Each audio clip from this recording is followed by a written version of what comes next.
Sars is a ship on a mission to find new life forms on Earth's final frontier. If life can live subsurface, then that is the type of life we expect there could be on Mars. She's a state-of-the-art research vessel, and her next job will push her to the limits in the cold depths of the ocean. It'd be very difficult down there. The challenges are huge, and the schedule tight. I'm not feeling good today. No, we have so much trouble. It's a voyage of discovery that only one mighty ship can pull off.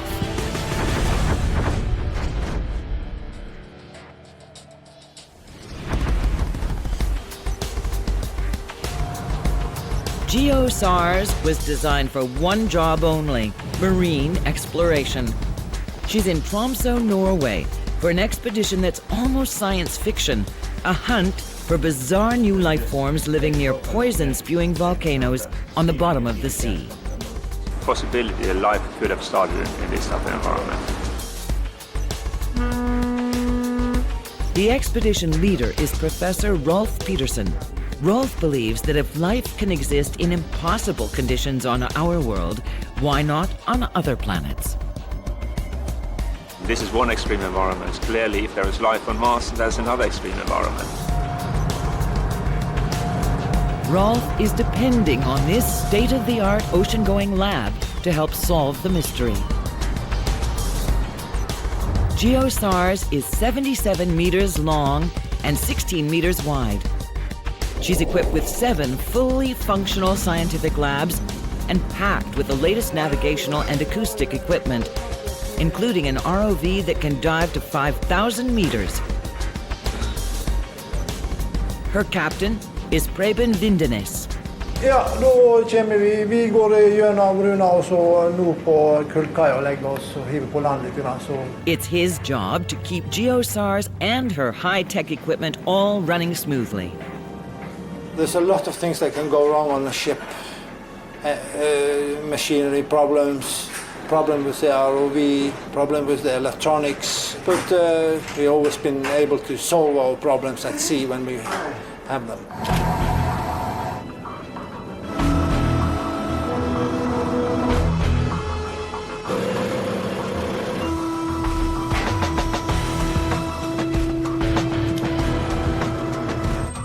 Boarding the ship in Tromsø is a multinational team of scientists and students from Europe, Asia, and North America. They all have different specialties, but the same goal: the discovery of new life forms on the bottom of the sea. Tamara Bomberger is a student from Switzerland. I'm looking forward to it, and I'm sure we are going to see very, very great things down there. The deep ocean is one of the toughest places on Earth to collect scientific samples. But without them, scientists like Marvin Lilly and Gretchen Fru Green will be staring at dead ends. Without being able to get your samples and without being able to get that one little piece more of the puzzle, you can't really keep going in your research.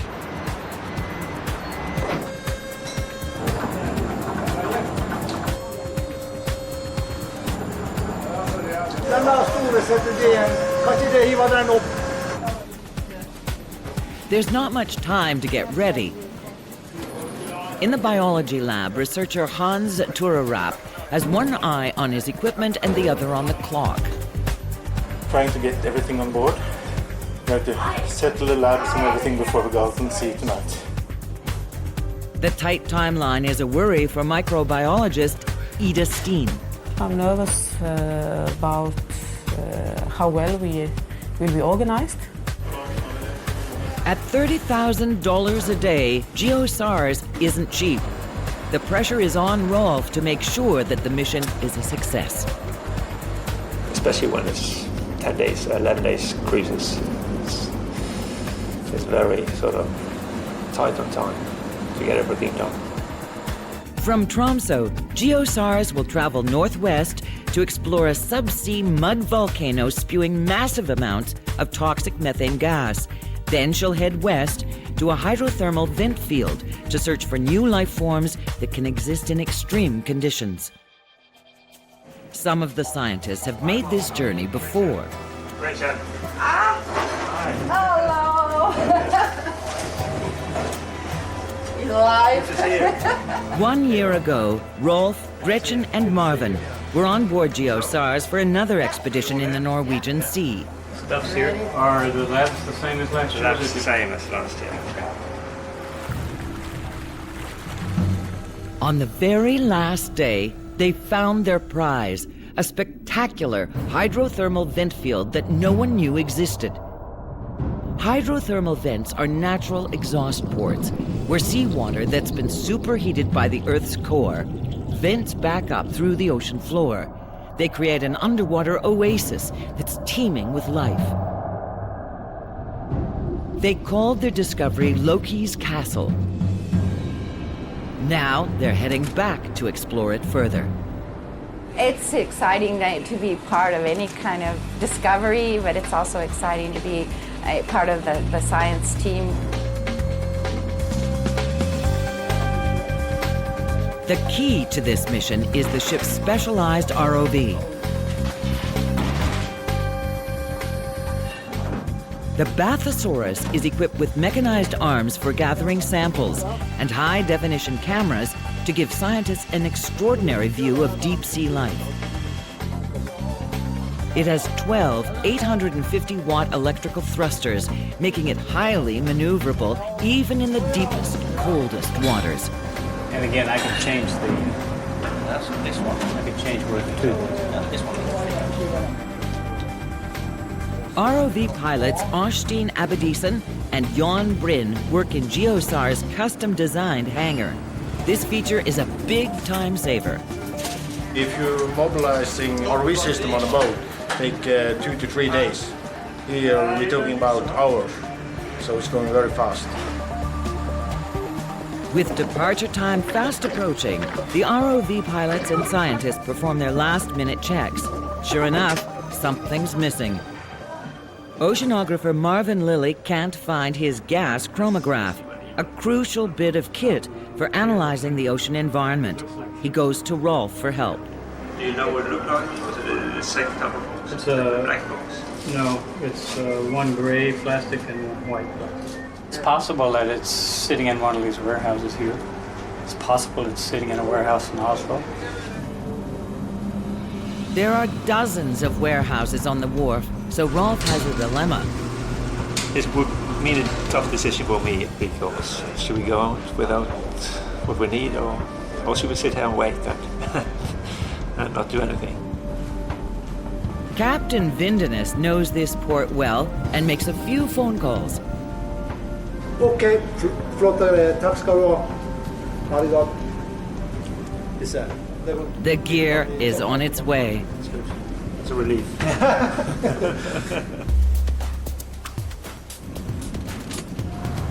Right on schedule, Sars casts off and heads for the open sea.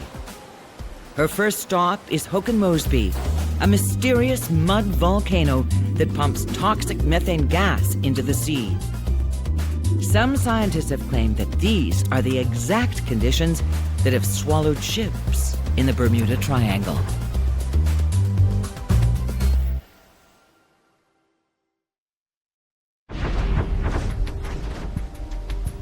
Sars is approaching an underwater volcano, and it's the middle of the night. In August, north of the Arctic Circle, it stays light 24/7.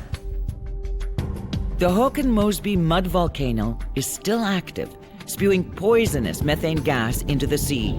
And that's precisely why scientists want to explore it. They want to know how life can survive here.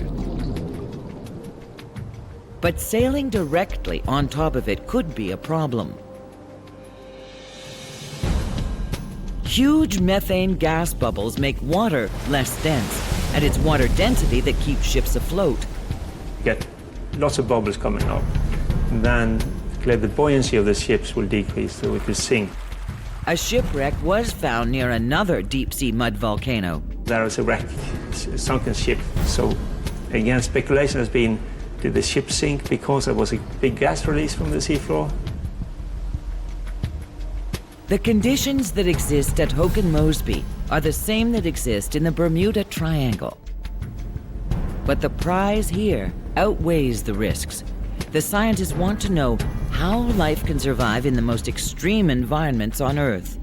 If life can live subsurface, then that is the type of life we expect there could be on Mars. The team is eager to get to the site and start diving operations as soon as possible. Tomorrow is a very important day because then we get for me, the most interesting samples. If we get good samples from the... They've only got one day to gather samples. Ida needs samples to understand how microbes can live in methane. But everyone else has a wish list too, and they may have less time than they'd hoped. The ship is going a little bit slower, so we'll be there at site if we keep the same speed at 9 o'clock. Every sailor knows the sea runs on its own schedule. All Captain Vindenus can do is adapt to current conditions. Yeah, we are having some headwinds, so it slows us a little bit down, but we compensate by using more power on the engines, and hopefully we won't be very much delayed. Sars fights the headwinds and arrives on site almost on time. Rolf briefs the ROV pilots who are getting ready for the first dive. We've been diving there before, so we know it shouldn't be any danger when it comes to topography, no hard rocks or anything like that we could get tangled into. The volcano lies 1,200 meters below her keel. The crater is 1 square kilometer in size, with a rim that juts up just 10 meters. We spent some time looking around, taking some good video, because now we have the high-definition video camera, so we will try to get some good images of what is living down there, bacterial mats and so on, and then we will try to do some sampling at the end. That's the plan. But before the ROV can be deployed, the captain will have to put his ship dead center over the volcano. We still need to be moving 400 or 500 meters further ahead, and I'm just started up all the thrusters that I've been needing for keeping the ship in position. The scientists want to locate vents inside the crater to take samples from the methane gas as well as the ocean floor. And that's where Sars' array of high-tech sensing equipment comes in. The multi-beam echo sounder sends sound waves to the bottom. When they hit bubbles, fish, or anything else in the water, they're reflected back to the ship. These blue columns indicate streams of methane gas bubbles rising up from the sea floor. To get a more accurate picture, Rolf lowers the ship's unique drop keel, which contains highly sensitive sonar receivers. We took down the drop keel now because we started to get some disturbances, so it goes into the more quiet zone. By lowering the drop keel 3 meters, the receivers won't be affected by surface noise, and they can produce a clearer picture of the ocean floor. The diesel-electric engines powering Sars were also designed to minimize interference. They're mounted on rubber cushions to reduce noise that might be picked up by the ship's delicate instruments. As the ship sails over the volcano, Rolf and Marvin are glued to the images on the echo sounder's screen. So basically the area we have to search is within here somewhere. Yeah. And that's not too bad. They're now sitting right on top of the volcano's gas plumes. Potentially dangerous, but the perfect position for the crew to deploy the ROV. Down on the hangar deck, ROV pilots Jan and Osteen prepare for the expedition's first dive. They're old hands at this, but when the target is 1,200 meters down, it's never a sure thing. We have so many things that could go wrong, but hopefully nothing. You have everything can go wrong. Up on the bridge, the captain is ready to go. I'm going to call the deck crew. We'll be deploying the ROV.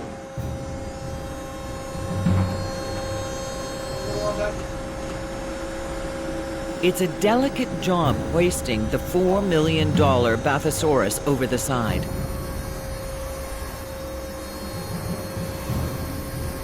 They slowly spool out the Kevlar-coated umbilical cord that sends video back to the ship and allows the pilots to control the ROV. If it's cut, the ROV is lost. So it's a cautious 2-hour trip to the bottom. We will dive down and see what we can find there. Look for animal life, look for bacterial life, and so that's going to be exciting, I think. The scientists will follow the dive from the cramped ROV control room. They can hardly wait to see the first images from the sea floor. But they're totally reliant on the guys in the driver's seat. The big players are the ROV pilots, because without them being able to do their job, we can't get our samples.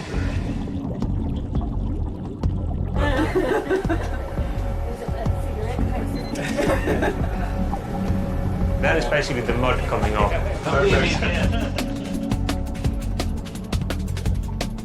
Finally, the ROV reaches bottom and reveals an astonishing undersea world.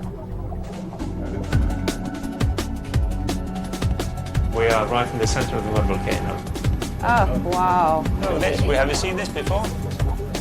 A rare, alien-like creature is caught and frozen in the headlights.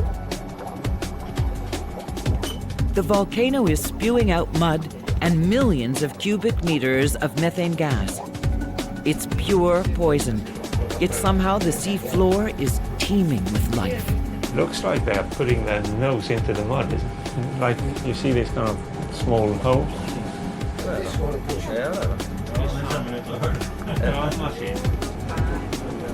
To understand how life survives here, they'll start by sampling these white patches of bacteria on the sea floor.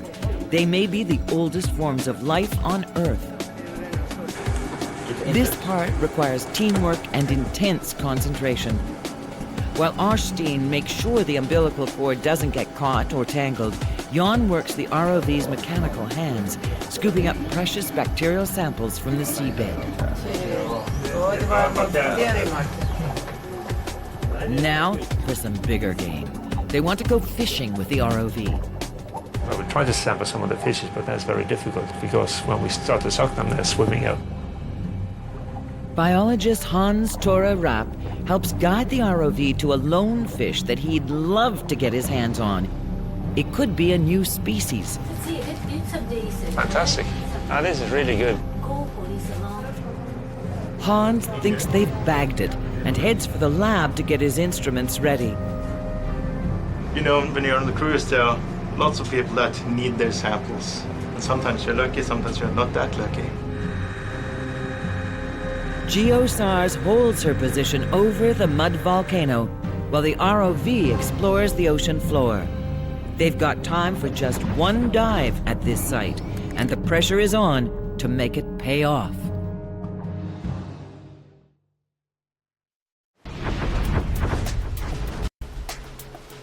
Marine research ship Sars is in the Norwegian Sea exploring an underwater volcano. It's 1,200 meters below the surface in a forbidding world of intense cold and poisonous methane gas. There's time for just one dive, and PhD student Tamara Baumberger is worried she won't get all the samples she needs. It's a bit scary to be dependent on one cruise only to get all the samples for your thesis. And conditions on the sea floor there are conspiring against the ROV pilots. Bottom is very, very soft here, so every time we touch in the seabed, we stir it up, and the really will not be good. The ROV's thrusters constantly kick up mud from the bottom, blinding the cameras. When we lose sight, you know, we can't see anything for a while, and then you get disoriented. The delays have been costly. There's only time for one more sample. The ROV pilots collect the last load of sediment and prepare to bring it back to the surface. Easy out on which. While Øystein mans the controls, Jan makes sure the umbilical cord is carefully spooled in. Up on the bridge, Captain Vindenes is playing his role by keeping Sars in a precise position above the ROV. As you see, the ship is in the center here, and the little black spot here is the ROV. A dynamic positioning system automatically senses the ROV's movements, controlling the ship's propeller and thrusters to keep her in place. One slip could sever the umbilical cord, and the ROV would be lost. We at all times are the same distance from the ROV, and that is also very good for the cable going down to the ROV. It's a long 2-hour trip before the ROV is safely back on the hangar deck. Biologist Hans Torerapp is desperate to find out if he caught his fish. I haven't seen the sample, but I think we got the most important animals from the site. So I will just have to open this container here, try to take it more or less intact inside into the lab and get it into our aquarium. Maybe something. Can you see a fish? Is it still here? Yeah. I'm not sure. But the tank's empty. The fish got away. No fish. I was hoping to get this fish that was very dominant down there.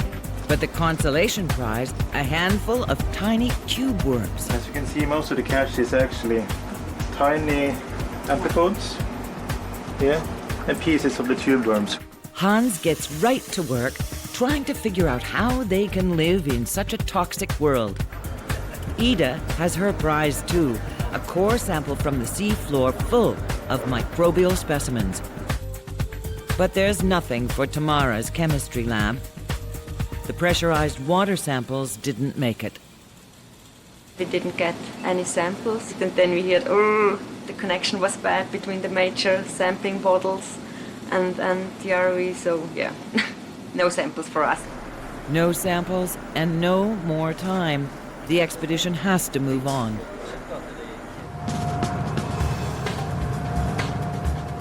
Sars sets sail for a spectacular new discovery called Loki's Castle. 200 nautical miles west, it's a rare hydrothermal vent field that holds the promise of undiscovered life forms.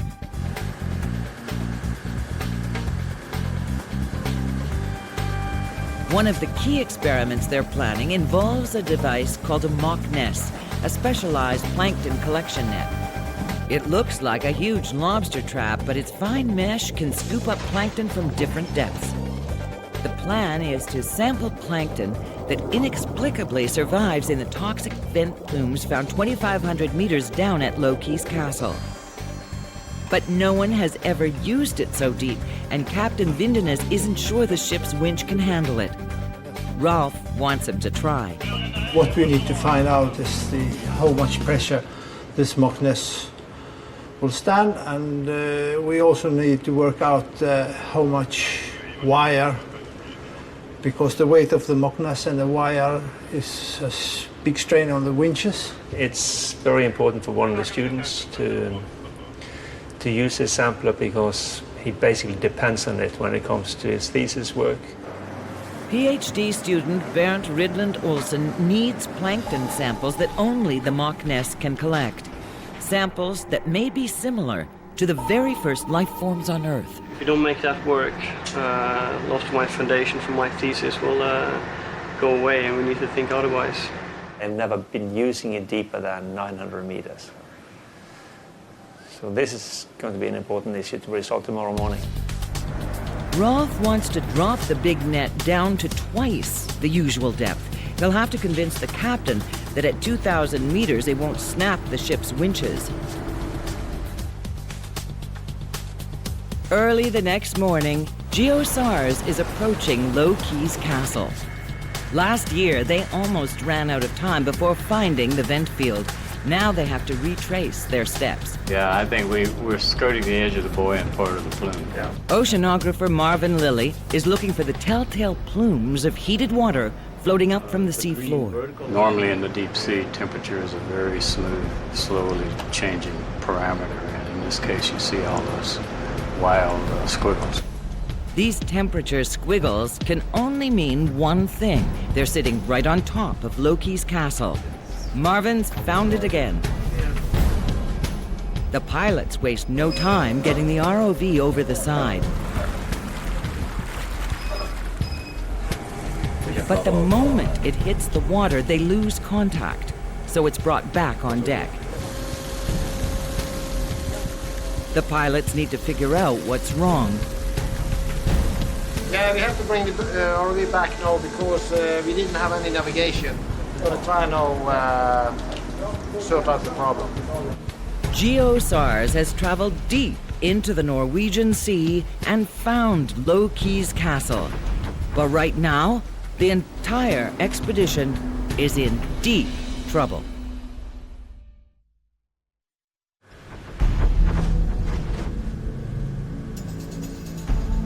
Sars is hovering above a unique underwater vent field called Loki's Castle, and marine researchers are excited to discover its secrets.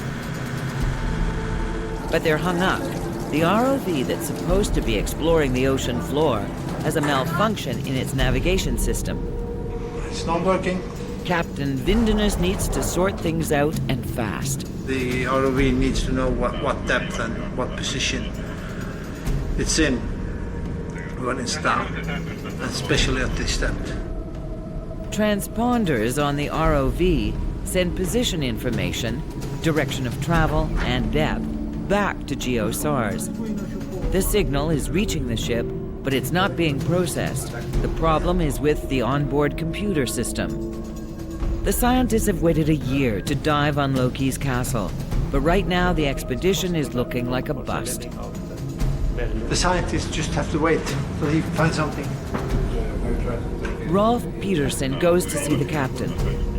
So it's working now? No. You can't see the transponder at all? Nope. As expedition leader, Rolf is under intense pressure. He decides to gamble and deploys the ROV even though its navigation system is down.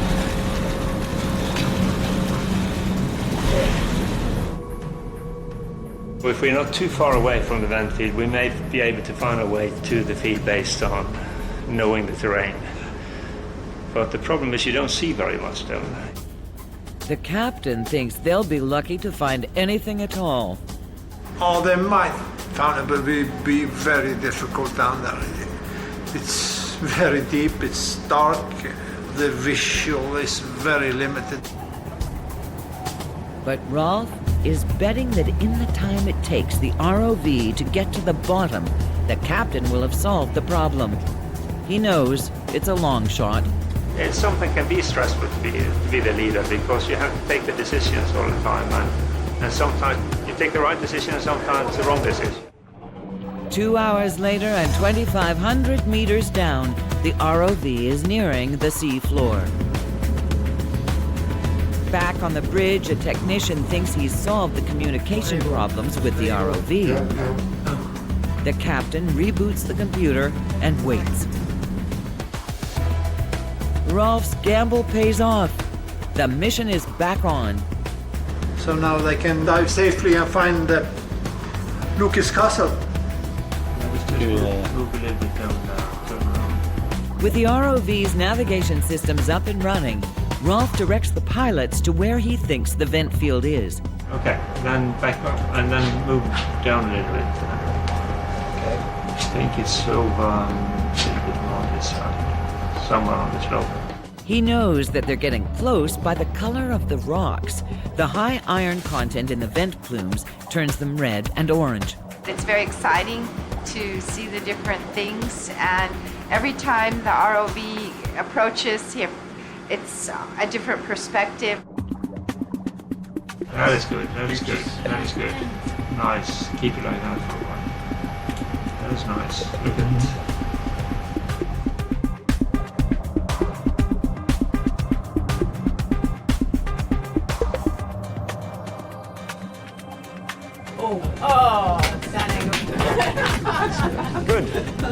They've found what they're looking for, Loki's castle.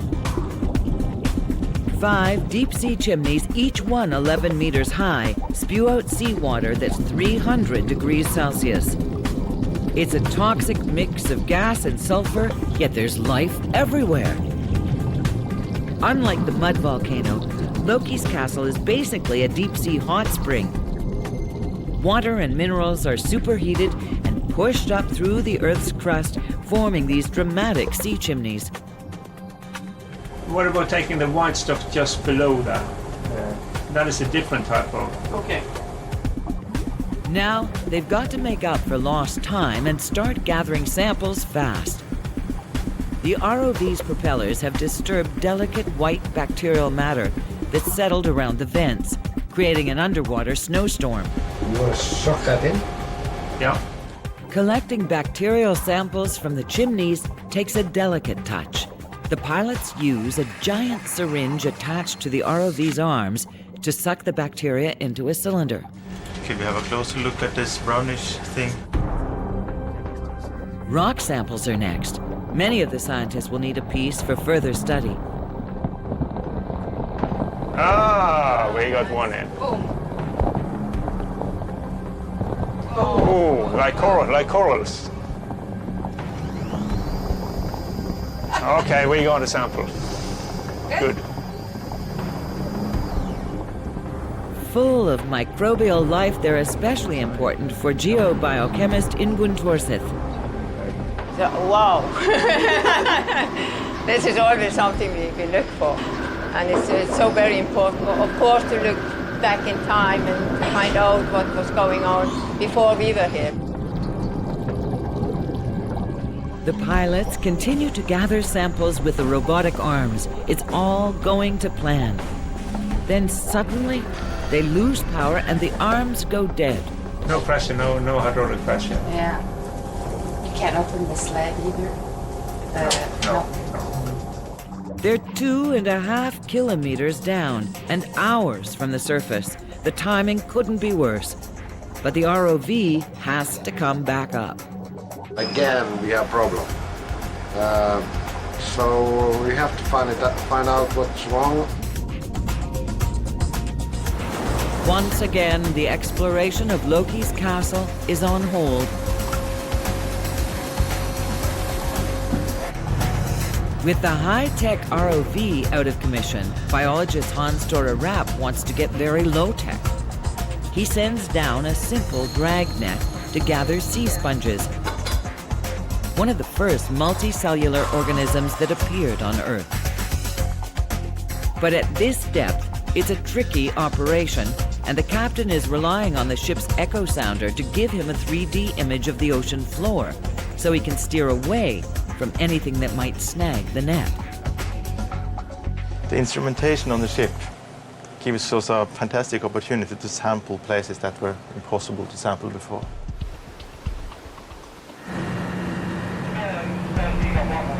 Within a few hours, they've bagged a perfect catch of Arctic glass sponges, extremely primitive animals that can live for 15,000 years. Didn't really think that it could be that successful. Terrain is so rough, so I was afraid that we would lose the gear. And then we got this fantastic sample. Hans is pleased with his haul of sponges, but the other scientists are still counting on the ROV, and right now, it's in pieces on the hangar deck. Unless the pilots can fix it, they've seen the last of Loki's castle.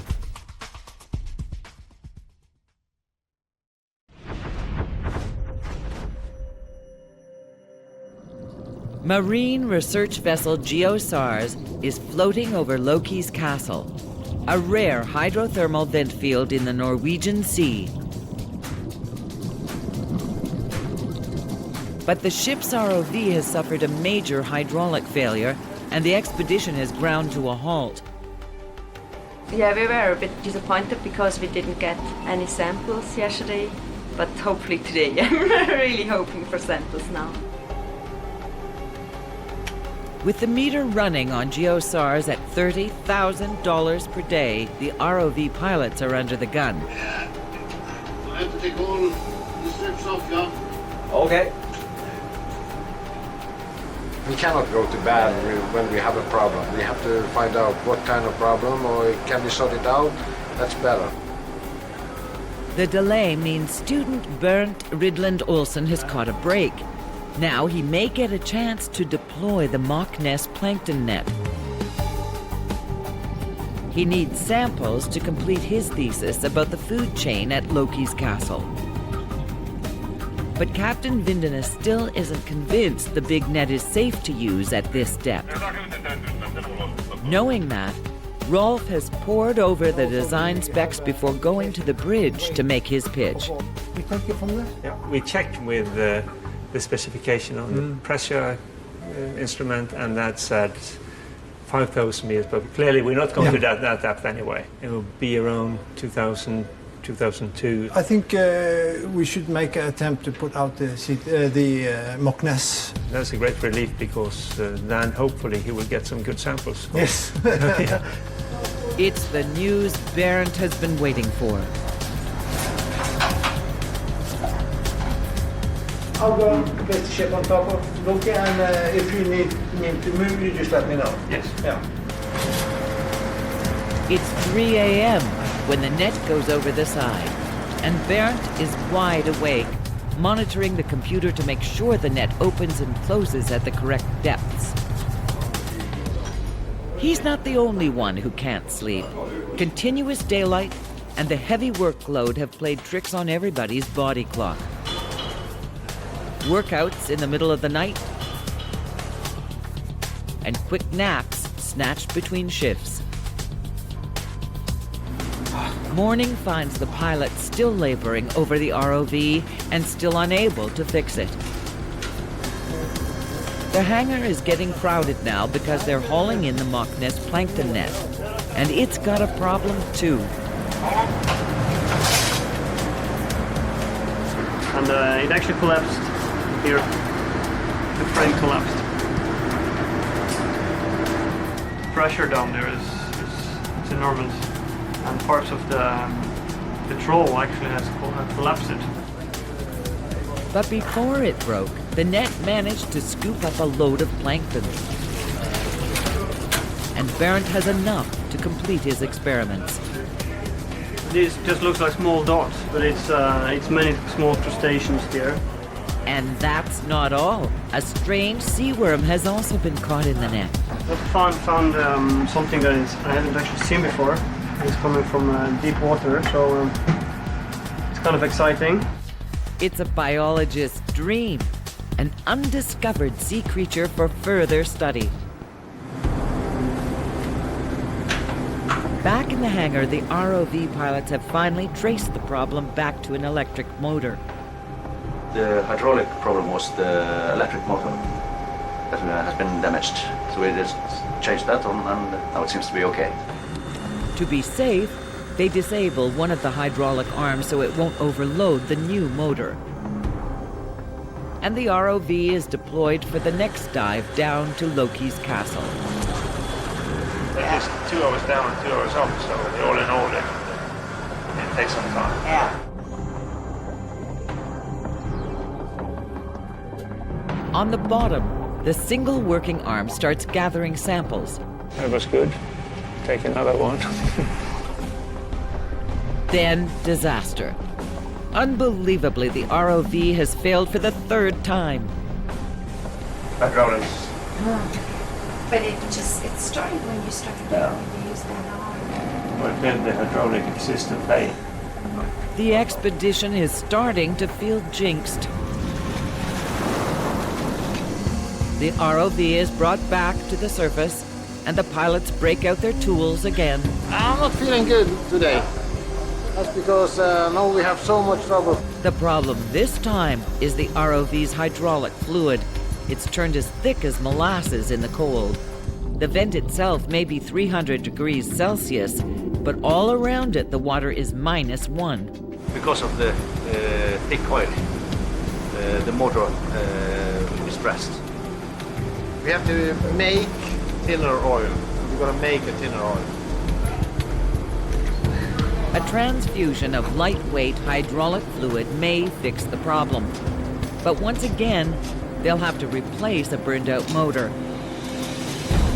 This spare is their last, and it's not as powerful as the others.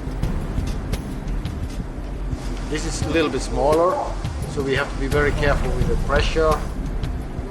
This is sort of a little critical now that it works. If this motor fails, then we're running out of options.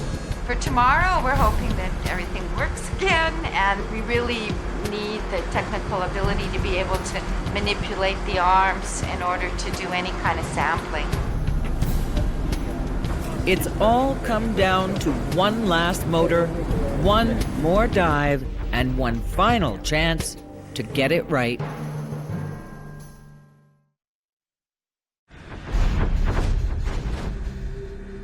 Sars is holding her position over the vent field called Loki's castle. It's the last dive of the expedition, and everyone is nervous. The team is hoping the jerry-rigged repairs on the ROV will do the trick. 2,500 meters down, it's gliding towards the vent field. Håkon, stop up a bit. The team knows they're on top of Loki's castle. So what is that in the middle now? But something isn't quite right. What they're seeing on the monitors is a completely new seascape. What a garden. What a garden. I haven't even seen pictures like this. No, this is completely new. Nobody's seen this before. Instead of tall chimneys, they now see strange white coral-like structures emerging from the sea floor. It's a whole new ecosystem full of undiscovered life forms just a few hundred meters from Loki's castle. There's a fish coming. Seeing the same as last year is also exciting, but seeing something new is really exciting. So far, the ROV is working, but Rolf isn't taking any chances. Okay, before something happens, maybe we should try to get a sample. This is exactly when the ROV failed on the last dive. Everyone holds their breath. The pilots extend the ROV's one working arm and open the suction chamber to pull in samples of bacteria. Take it all. Take it all. A little cut back. It's working. On the last dive of the expedition, their last chance, the ROV is working like a charm. Oh, we got it. Good pilots. Good pilots. Yeah. Very good pilots, yeah. Loaded with samples of rock, water, and bacteria, the ROV is hoisted back on board. We are smiling a little bit better now than we was for a couple of hours ago, 2, 3, 4 hours ago. I think everybody will be happy now. It's like Christmas morning on the hangar deck. More tube worms for Hans. We have a couple of dozens of new species, all in this small vent field. So it's unique. Mysterious, puzzling rock samples are an historic find for Ingunn. Inside small pieces of rock like this, you can have many microbes that's working with the chemistry. So yeah, I'm very excited. These microscopic life forms actually eat the rocks. Ingunn is trying to figure out how. Scientists believe that if microbes can exist in rocks here, they can exist in rocks on Mars. The team on Sars was hoping for a voyage of discovery.